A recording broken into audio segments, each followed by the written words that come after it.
Morning all, 8:45 on the 29th of July 2022. I am going to talk about the Sun Simulator. It's very clear to me that it is a Sun Simulator for two very simple reasons. Three very simple reasons. Firstly, the sun arises in the sky in the wrong position over there, which is nowhere near east.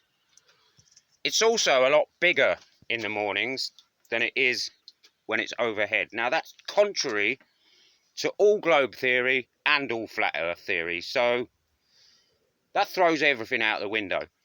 It's also bigger in the evenings when it disappears from view in north-northwest, which is nowhere near west either, weirdly. And judging by the fact that we've got this Doppler radar site at Menwith Hill 29 miles away, which is obvious where the frequency emits from, you've only got to look at the sky to know the source of it. I suggest that the light source comes from there, which would explain why it's so intense in this part of the world, because it's very, very close to it. As I keep repeatedly saying, there is absolutely no way that the chemtrails are causing problems. We have had non-stop rain since that heat wave that caused all sorts of damage everywhere. There's the damage. I mean, look how brown all that grass is. I've showed the same thing in the woodland round here. Anything on the ground where there's not amazing amounts of soil got absolutely pummeled by that ridiculous temperatures. I have a strong belief that the people spraying, like I say, I mean, look at the rest of nature. Hardly suffering, is it? Look. Does it look fucked? Flowers everywhere, plenty of butterflies around normally. They don't tend to fly in the rain for various reasons, because it doesn't really work. However, where was I at? Gone off track. It's not the chemtrails causing damage. It hasn't been the chemtrails causing damage since, I would say, mid to back end of February. And I remember doing a video just after the 22nd of February saying something's changed in the sky immediately. And having watched and watched, and as you know, I observe this pretty much as I possibly can. Look at the way the trails behave for a start, and also note that particularly up here, they spray, it rains. I think, this is my personal opinion with regards the Sun Simulator, that because the light source is from here, it's obviously more intense here, plus we're higher up. So the south of the country, despite being warmer, doesn't have the same strength of sun as we do here. I can only go on what I see, really, and I've done a fair bit of digging research wise, and I've seen two suns in the sky of an evening repeatedly, which is possibly why, another reason why they're blanking it out so much, because they're very aware that certain people are very aware of the strange things in the sky. There's also been a lot of discs in the sky from kind of 4 p.m. to 9 p.m. with the kind of hotspot time being between 7 and 9. They're only in this region of the sky. I've looked and looked at other regions of the sky, I don't see them anywhere else. I've been for walks out on the moor, I've looked around, don't see them anywhere else. This bit of sky here, from about there round to about there, I see them every single afternoon now for the past 4 weeks, something like that. And weirdly, that coincides with this big sheet of cloud that has been pretty much constant apart from 2 days. Maybe they managed to chase them off or whatever for a couple of days. It's hard to know what they are. I would say they're probably not malevolent, because it's pretty likely if something wanted to do us damage, they would. And I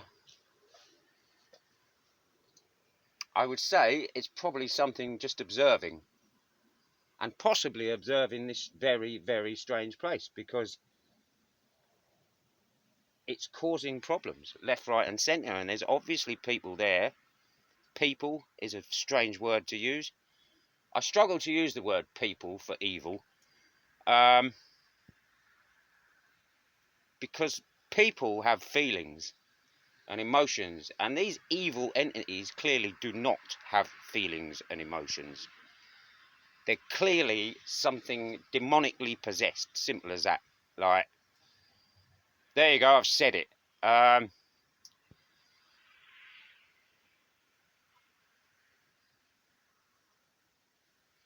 Demons are very real, and as are angels. We live in a very complex place now. People just say it's a simulation. I guess it is to a degree. However, it's still a real existence, regardless of whether it's a simulation or not.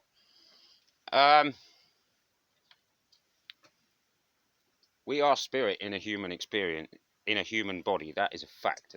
That's not anything debatable at all. Like, anyone who doesn't want to buy into that, that's their own, like, ignorance, really. I think is probably the best way to look at it.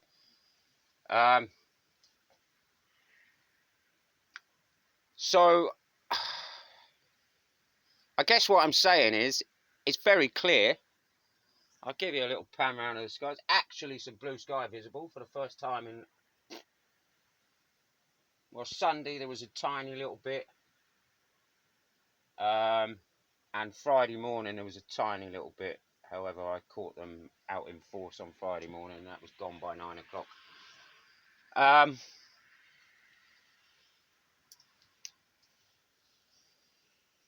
It's very clear to me. I've just looked on radar maps for the whole UK, and the only place there is rain or cloud is over the north of England. And weirdly, these low-flying planes, now I'm going to say they're probably about 20,000 feet, something like that. They're a lot lower than passenger planes, that's a dead cert.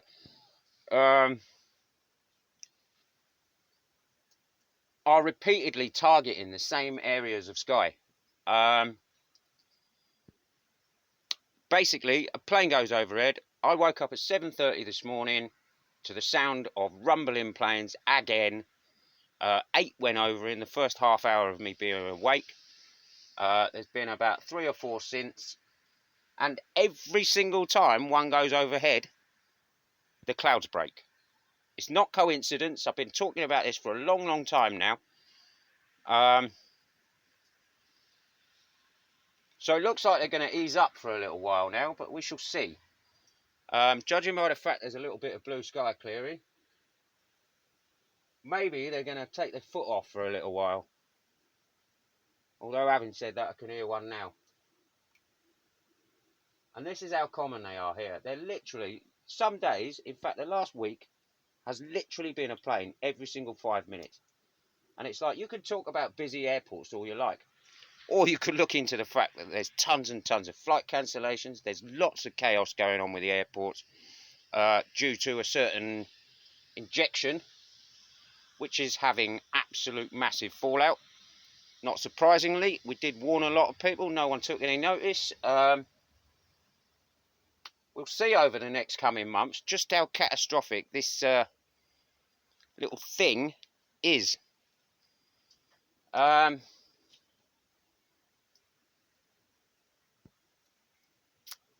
always find it tough being one of the ones who is not only aware of what's going on, but is brave enough to put his face to camera and speak about it. And I speak about it in real life.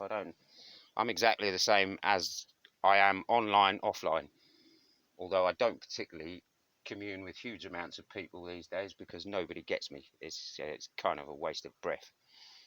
I'd rather just do it this way, and then whoever gets to see it sees it. Like, regardless of YouTube telling me that 7 people see my videos and then troll my page left, right, and centre, and won't let me post certain length videos to Facebook anymore. It's like, it's fairly obvious that, like, they don't want me talking. However, I'll keep talking. That's what I do. I'm here for a purpose, and this is a large part of my purpose, is to get the message out about how corrupt this world is and how inverted everything is.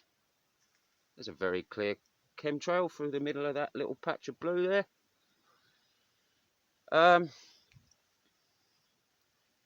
But like I say, what they are spraying now, as far as I am aware, is probably 2 hydrogen atoms on contact with oxygen, makes water, and coal fly ash, which is the nucleus for the clouds. Which, contrary to what I've been told by people who looked on CDC websites, for fuck's sake, that reliable source of information, do you know what I mean? Where would you go to do some research? I know. I'll go to the least reliable source of information in the world, and then I'll take that as fact. Bonkers.